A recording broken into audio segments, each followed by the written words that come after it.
Yo people, welcome back to another review. This time it's Sinners and it's going to be a non-spoiler review, so you don't have to worry about any spoilers or anything. Now, I went into this film not knowing much about what was happening. I saw a bit of the first trailer, I saw something to do with vampires, and that was it. For me, this is a different genre. I don't really watch this type of film, and overall for me, it was a good movie. It was something you go 2 hours and you actually feel like it was money well spent, unlike stuff that you get, for example, the recent MCU stuff, that it just feels like a waste of time. But at the very least, I think everyone will have to respect this film. People are saying film of the year. I don't think so. I know a lot of people are tired of horror films, and it's a genre where everything's already been done pretty much. But one thing I really liked about this movie, and it's what Ryan Coogler did in order to stand out, was his use of social commentary. I'm personally someone who likes the social commentary elements, as it really sets the tone and makes you understand all the characters a lot better. In this case, the film takes place in 1930s Mississippi, so everyone knows roughly what was going on around those times, and even if you don't, the film lets you know quickly and efficiently, even with things like the imagery, the characters' dialogue, all of that stuff. I think what the film does very well is it adds a lot of different elements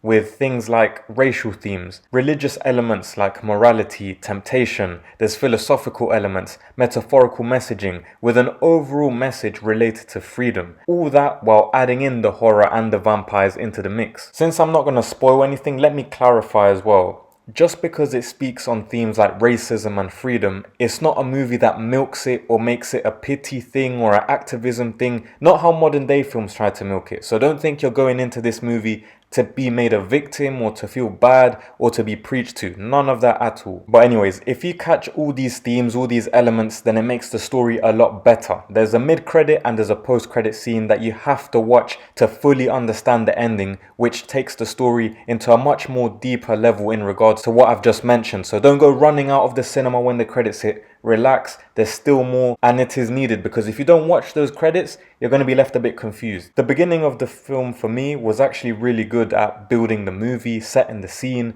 and making sure everything had a strong foundation, and that's even down to the cinematography, and everything in general was very strong, which allowed the film to flourish. I want to say the first 50 minutes or so was mostly building up the characters, exploring them, who they are, what they're planning, what's happening around them in these times. Now, one thing that helps boost this character build-up is the cast that they chose for the film, and they all did a good job, especially in the slower parts of the film, which were at the beginning, in order to keep it lively and entertaining and not just have a bore fest where it's just speaking. Now, there was 3 standout actors for me. And the first one is Michael B. Jordan. Obviously, he was playing both of the main characters, which were twins, and he did a very good job in making the 2 characters stand out and show us their differences without having to do the over-the-top acting in terms of different personalities to such a crazy extent, or make it super obvious with scars or facial things that help set apart the twins, or voice changes, accents, etc. You can pretty much tell just based off the acting.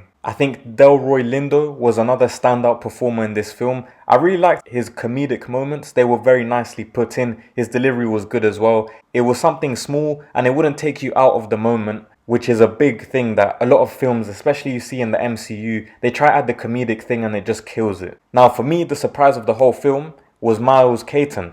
The way all the promo was ran, I thought Hayley was going to be very important in this film. She was, but this guy stole the show in my opinion. And it was only after the film that I realized this guy's never acted in a movie before. This was the first time he was ever acting, and he blended in well with Michael B. Jordan and all these other top actors, these established actors that have been in the game for at least 10 years, some 20, and the fact that he didn't look out of place at all. He's musically gifted, we saw in the film. It just shows us that this will be the start of a bright future for this guy in the business, and even if he doesn't do the acting thing, he's got it in the music thing anyway, so either way, he can't fail. Now, this film did have one main negative in my opinion, and even then it wasn't like a major red flag or anything stupid, it was just a preference thing, but it was the action that happens in the middle to the end, because for me it was good, but it did feel a bit rushed and a little bit predictable. But like I said, this genre has done it all before, so it's difficult to kind of swerve the audience's expectations during the action scenes, and I don't think they could get to the ending that they got to without having to just do the basics and get through it. However, the part that you always have to wait for when it comes to these type of films in particular is the ending,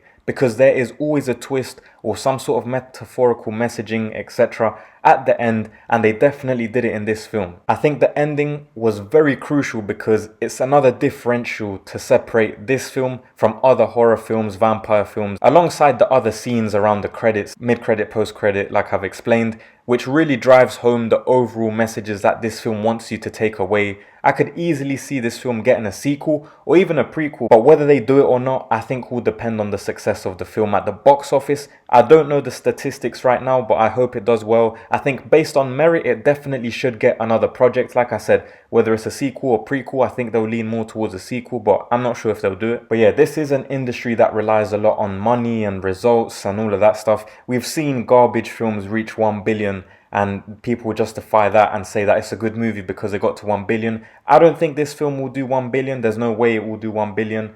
It's not something super mainstream or super attached to a franchise, but I do think there's potential to do more stuff with this universe that they've created. Will they do it? I guess we'll have to wait and see for the box office numbers when they're out. But yeah, I would definitely recommend this film to anyone who is heading to the cinema, doesn't have anything to do, they're bored, or isn't sure about watching it. 100% just go for it, even if horror isn't your thing. It's not like a jump scare related horror film, but it does have like a lot of gore, a lot of blood, all of that type of stuff. As always, let me know your thoughts down below in the comments. For those who have watched it, let me know what you thought about the film without spoiling. If there's any other questions that people have, if you're not sure whether to watch it or not, feel free to comment down below as well. I'd appreciate if you could hit that like button, sub to the channel, and thank you for your time.